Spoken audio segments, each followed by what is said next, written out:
Really busy. This has been happening for about 2 hours now, and if you take a look, this is what they are handing out. It is 4 N95 masks per car plus one of these kits per car. There are 2 tests inside of one of those kits, and actually handing out some of these kits. Here's Mayor Erin Stewart joining us now live here on the Fox 61 Morning News. Tell us a little bit about, you just got here. Things are looking like they're going pretty well so far. Things are going incredibly smooth. The line is moving very quickly. People had been here since about 4 o'clock in the morning, so we are glad to know that we are, we're giving them away quickly. So we're here until we run out of test kits. We were allocated about 5,500 of the kits. There's 2 in each box. So we got 5,500. 1,000 of them went to our elderly and most at-risk populations, and then the rest were here, and we're here until we run out. Right. And now I asked you about this earlier, but tell us about when you got that early morning phone call like, hey, there's a lot of people waiting in line.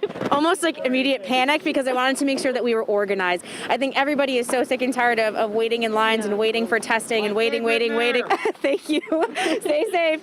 Waiting. We wanted to make sure that people could get through quickly. So by 7:30, we opened up early, and it's been taking off ever since. Right. And so obviously lots of cities, towns, New Britain, everyone is looking to get more of these if they can. What can you tell people about what you're doing behind the scenes to try and make that happen again? So our conversations with the state, with the governor's office, with emergency management have been intense, and they have been able to procure more. So we know that there are more that's on the way. It's just a question of how many and when they'll get here. Right now, we know that our school districts are being allocated the tests as well. So they're on their way to pick them up from the shipping warehouse.